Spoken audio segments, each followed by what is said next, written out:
dan salam sejahtera untuk kita semua. Perkenalkan, nama saya Kartini Bakuna dengan NIM A1A220028.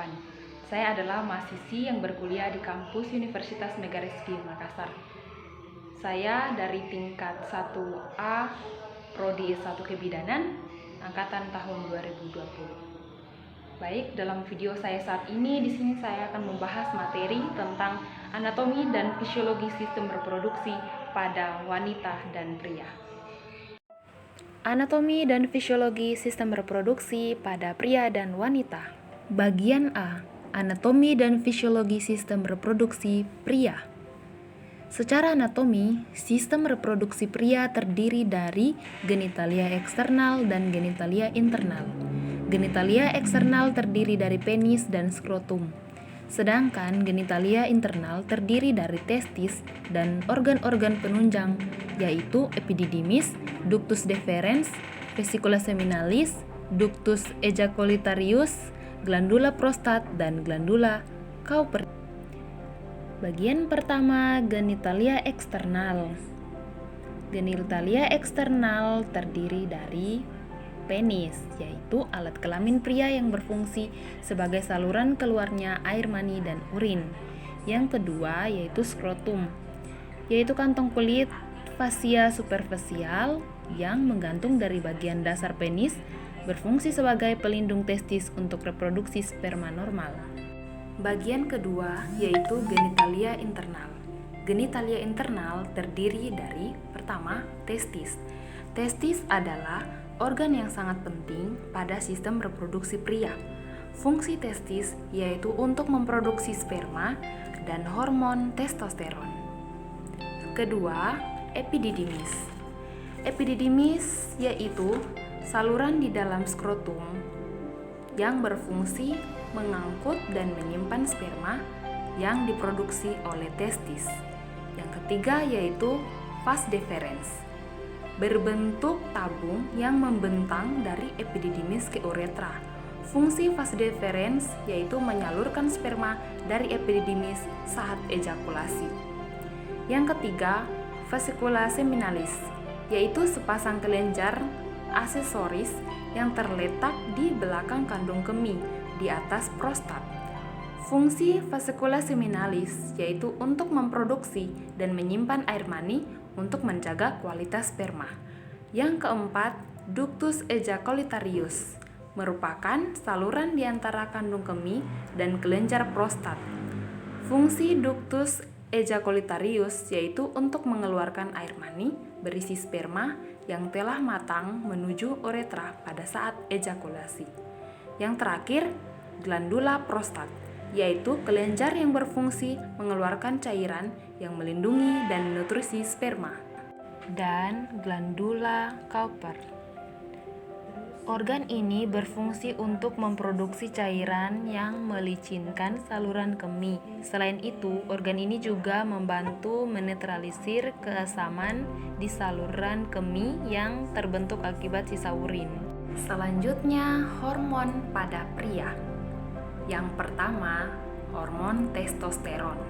Hormon testosteron yaitu hormon penting dalam determinan seks. Fungsinya yaitu terdapat pada gambar yang bagian bawah. Pertama, perkembangan penis, pendalaman suara saat pubertas, ukuran dan kekuatan otot, pertumbuhan dan kekuatan tulang, dorongan seks atau libido, dan produksi sperma. Hormon yang kedua yaitu hormon gonadotropin atau GnRH. Hormon gonadotropin yaitu hormon yang berperan penting dalam menentukan kesuburan. Fungsi hormon gonadotropin yaitu merangsang produksi LH di dalam kelenjar pituitari. LH kemudian terbawa aliran darah berikatan dengan reseptor. Sel-sel di dalam testis lalu merangsang pembentukan sel sperma.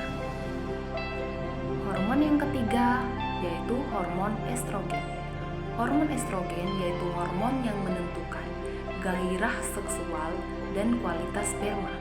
Ketika kadar hormon estrogen terlalu rendah, maka dapat menimbulkan penurunan hasrat seksual. Hormon yang terakhir yaitu growth hormone. adalah hormon pertumbuhan yang berfungsi mengatur latar belakang fungsi metabolisme testis secara khusus dan untuk meningkatkan pembelahan awal spermatogenesis. Selanjutnya, pengaturan fungsi reproduksi pria. Testis dikontrol oleh dua hormon yaitu LH dan FSH. LH bekerja pada sel Leydig untuk mengatur fungsi testosteron pada pria. Hormon ini disebut ICSH. Testosteron berperan untuk mitosis dan meiosis sel-sel germinativum. FSH bekerja pada tubulus seminiferus, terutama di sel Sertoli untuk meningkatkan spermatogenesis atau fase remodeling spermatid. Sekresi LH dan FSH dari hipofisis anterior dirangsang oleh hormon dari hipotalamus dan gonadotropin. Adapun mekanisme pengaturan fungsi reproduksi. Pengaturan fungsi reproduksi dimulai dari pelepasan hormon gonadotropin oleh hipotalamus, lalu merangsang kelenjar hipofisis anterior untuk menyekresi LH dan FSH. LH merupakan rangsangan utama untuk sekresi testosteron oleh testis dan folikel stimulating. Hormon yang disekresi akan merangsang spermatogenesis. Selanjutnya yaitu kegiatan seksual pria. Rangsangan akhir organ sensorik dan sensasi seksual menyebar melalui saraf pudendus, melalui plexus sacralis dari medula spinalis untuk membantu rangsangan aksi seksual yang berasal dari struktur internal. Dorongan seksual akan mengisi organ seksual dengan sekret yang menyebabkan keinginan seksual dengan merangsang kandungan kemih dan mukosa uretra. Selanjutnya, spermatogenesis. Spermatogenesis merupakan tahapan atau fase-fase pendewasaan sperma di epididymis. Pada spermatogenesis terjadi pembelahan secara mitosis dan meiosis. Adapun tahap-tahap spermatogenesis yaitu tampak pada gambar di atas. Yang pertama, spermatogonium. Spermatogonium merupakan tahap pertama pada spermatogenesis yang dihasilkan oleh testis. Spermatogonium terbentuk dari 46 kromosom dan 2 N kromatid. Yang kedua yaitu spermatosit primer. Spermatosit primer merupakan mitosis dari spermatogonium. Pada tahap ini tidak terjadi pembelahan. Spermatosit primer terbentuk dari 46 kromosom dan 4 N kromatid. Yang ketiga, spermatosit sekunder. Spermatosit sekunder merupakan meiosis dari spermatosit primer. Pada tahap ini tidak terjadi pembelahan secara meiosis. Spermatosit sekunder terbentuk dari 23 kromosom dan 1 N kromatid. Dan tahap yang terakhir yaitu sperma. Sperma merupakan diferensiasi atau pematangan dari spermatid. Pada tahap terakhir ini terjadi diferensiasi. Sperma terbentuk dari 23 kromosom dan 1 N kromatid dan merupakan tahap sperma yang telah siap. Bagian B, anatomi fisiologi sistem reproduksi pada wanita. Secara anatomi, sistem reproduksi wanita terdiri dari genitalia eksternal dan genitalia internal.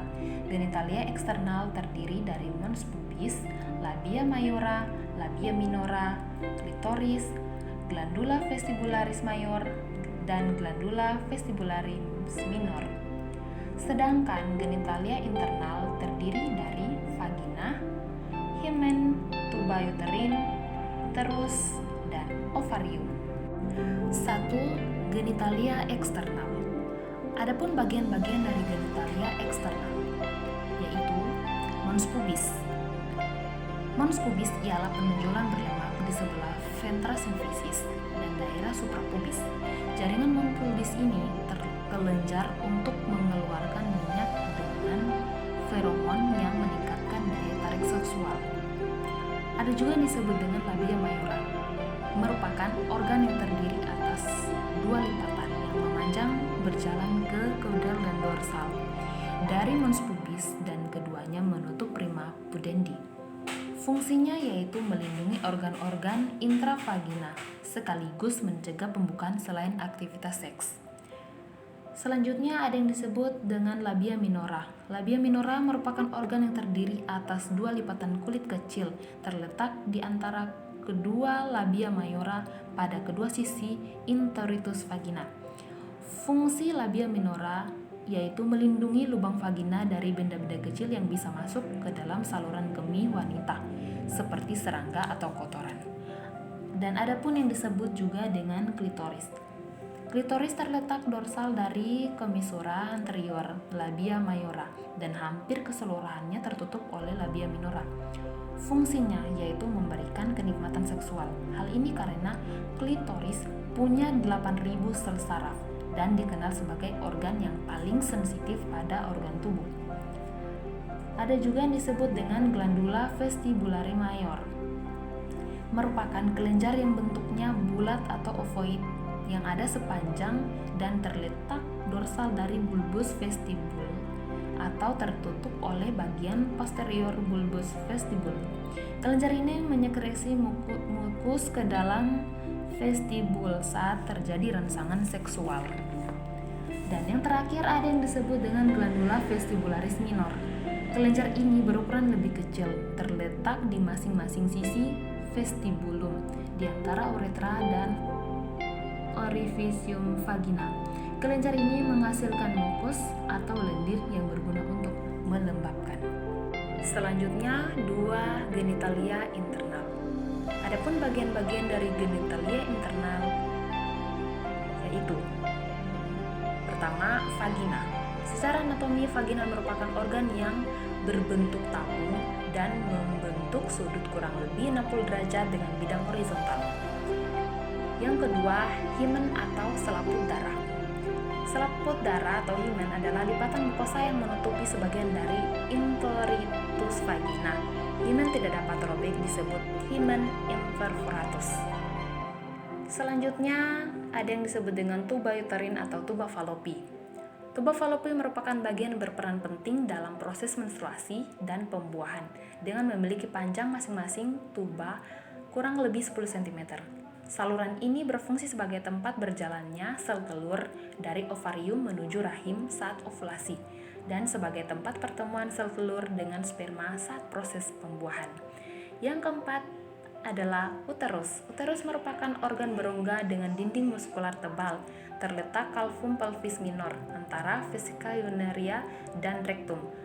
Berfungsi untuk memberi makan dan menampung sel telur yang telah dibuahi sampai menjadi janin atau sampai siap untuk dilahirkan. Adapun yang disebut dengan ovarium. Ovarium adalah indung telur atau kelenjar kelamin. Ovarium juga disebut sebagai organ eksokrin atau sitogenik dan endokrin. Disebut organ eksokrin karena mampu menghasilkan ovum saat pubertas. Ovarium berfungsi untuk memproduksi sel telur dan mengeluarkan hormon. Selanjutnya, hormon pada wanita. Yang pertama ada hormon estrogen. Estrogen adalah hormon yang berperan penting dalam perkembangan dan pertumbuhan organ seksual wanita. Hormon ini berperan dalam siklus menstruasi, pertumbuhan payudara hingga memicu pertumbuhan rambut, kemaluan, dan ketiak. Hormon estrogen juga mempengaruhi otak, payudara, jantung, dan hati, uterus, ovarium, vagina, dan tulang. Yang kedua, hormon progesteron. Progesteron merupakan hormon dari golongan steroid yang berpengaruh pada siklus menstruasi, kehamilan, dan embriogenesis. Salah satu fungsi dari hormon progesteron yaitu menjaga otot rahim tetap rileks dan menjaga ketebalan dinding rahim selama janin berkembang. Ketiga, hormon FSH. Hormon FSH sama halnya dengan hormon LH. Hormon FSH juga diproduksi di kelenjar hipofisis dan berperan penting dalam sistem reproduksi. Hormon ini membantu mengendalikan siklus menstruasi dan produksi sel telur di ovarium. Yang keempat, hormon LH. Hormon LH adalah hormon yang diproduksi dan dilepaskan di kelenjar hipofisis anterior. Hormon ini bertugas untuk membantu tubuh mengatur siklus menstruasi dan ovulasi. Hormon ini juga berperan dalam masa pubertas. Umumnya, kadar hormon LH pada wanita akan meningkat saat menstruasi dan setelah menopause. Dan hormon yang terakhir yaitu hormon prolaktin. Prolaktin merupakan hormon yang diproduksi di bagian depan kelenjar hipofisis atau pituitari, rahim, otak, payudara, prostat, lapisan lemak, kulit, dan sel-sel imun. Salah satu fungsi hormon prolaktin adalah untuk meningkatkan produksi ASI. Selanjutnya, ovulasi. Ovulasi atau masa subur adalah masa terjadinya pelepasan sel telur yang matang dan siap untuk dibuahi. Ovulasi terjadi 1 kali dalam 1 bulan pada siklus normal dan sel telur akan bertahan 24 jam. Selanjutnya yaitu oogenesis.